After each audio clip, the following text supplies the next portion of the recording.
Hi, I'm Deborah Dahab, your expat coach and intercultural psychologist. Today, we're going to look into how to make the decision of leaving to live abroad or staying. Now, of course, everyone will have a different specific situation. Some people are moving to pursue a new job within the same company. Some people are going to pursue a new job in a different company. Some people are accompanying their partner who is moving for a new job. Some people are retiring. Some people are going to study. Well, the list could go on, and I'm not going to bore you with that. So the idea here in this video is to give you a tool where you can apply to any situation, really. It's a framework to help you think about things and think about your decision in a different way. So what is this all about? Basically, when we have a decision to make or we're thinking about moving abroad, many of us have a pro and con list, right? So the pros of going, the pros and the cons of going, the pros of staying and the cons of staying. Now, my idea here for you is to shift the perspective, and I'll explain. So many times we're looking at a situation from the same point of view, and this tool will help you look at things from a different viewpoint.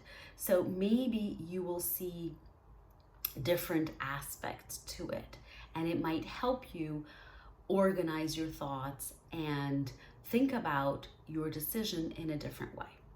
Now, before I go to the tool itself, I would like to highlight one important thing, I think, is that, making a decision to stay is as much of a decision than making a decision to go. So sometimes we think that if we continue in the same situation that we are currently, let's say you live in country A and you think that by not going, it's not a decision.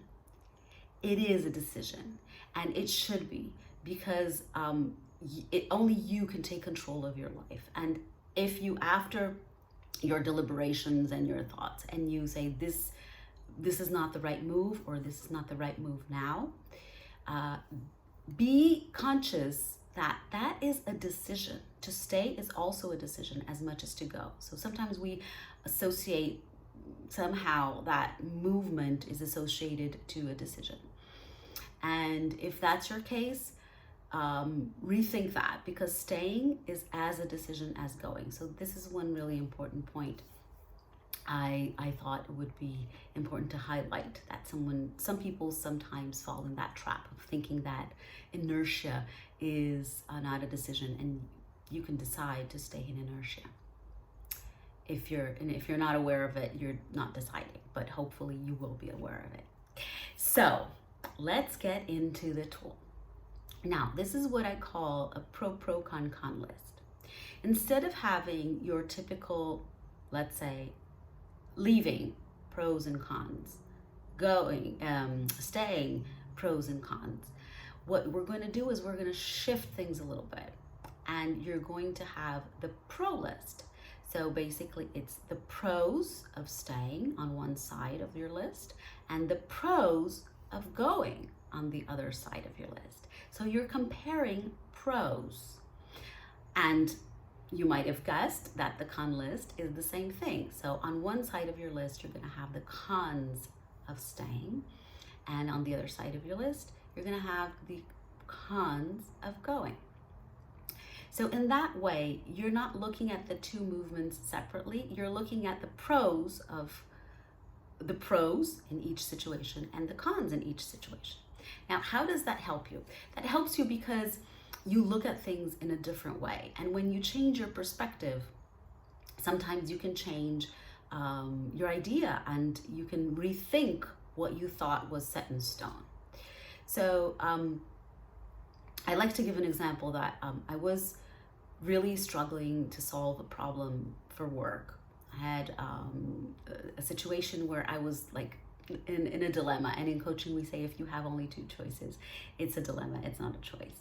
So there you go. I had a dilemma. And as a coach, I understand that it's important to find alternatives and options. And we'll talk about that in a minute. So I was struggling with a decision, with a problem at work. And for some reason, I ended up sleeping in my daughter's bed. I think she was sick or something. And while I was lying there beside her, I looked at her room from a different perspective, which I'm not used to because I don't usually sleep in her bed. So I started looking at the furniture and at her toys from this completely different perspective. And somehow these ideas came to solve my problem, which was completely unrelated to sleeping with her. So what I'm trying to say here is that when you shift your perspective, when you shift and you change the way you're looking at things, and sometimes it's as simple as going to a different room in the house or going for a walk, you will kind of get the energies flowing in a different direction, and it might give you new ideas or a different viewpoint or a different insight from the ideas that you already thought you had set. So basically the tool is, and I'm going to recap, the pro list, and you're going to list the pros on one side of staying and the pros of going, and the con list, which is the cons of staying and the cons of going. Now, you got that. Do kind of what I call a brain dump, which is laying everything on the ground and, laying everything that you have in your brain of the pro list and the con list. And then for each item that you put down, that you write down, you're going to give it a weight of how important that is today for you, from 1 to 10, 1 being the highest. That is really important for me today. So you'll have different criterias and you'll have different weights. And why is that important? Because sometimes one pro of a situation is so strong, it's like a 10, that it outweighs the other option. So you can have like 10 cons and each one of them weigh 2 or 3, and you have one pro that weighs 10. Well, there you go. So it's not about the quantity, it's about the quality and the value of these aspects and these criteria have in your life. So this is a different way of looking at the pro and con list. And step 1 is to make the pro list, stay and go, and the con list, stay and go. The second step is to weigh everything and score it from 1 to 10, 10 being the highest, as in terms of how important that aspect is for you today.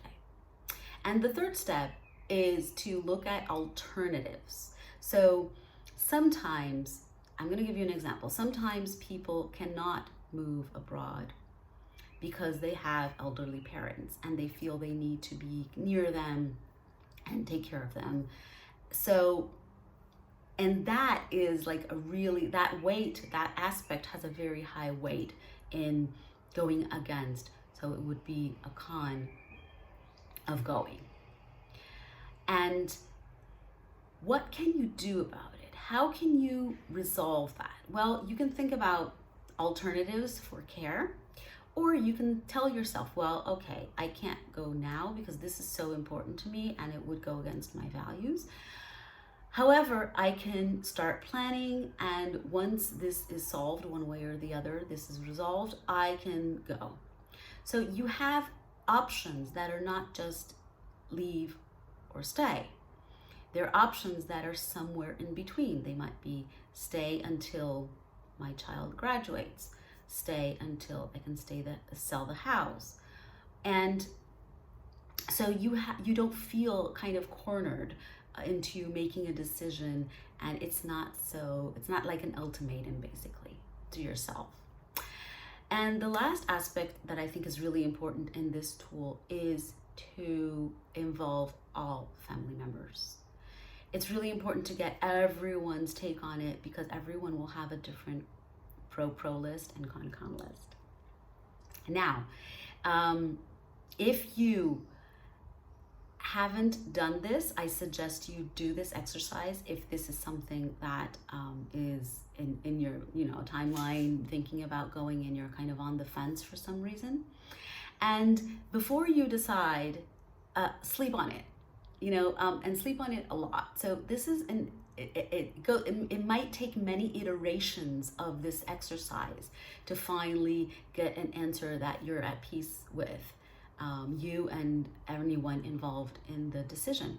So don't rush it. It has a process, and if there's something sticking in, not quite right, sleep on it. Think about it in a different way. Show your list to someone who is completely uninvolved in the process, and they can give you your input. So in this video, we looked at a tool that helps you decide, should you stay or should you go? And I would love your feedback. Please comment on about this video, and I'll see you next time.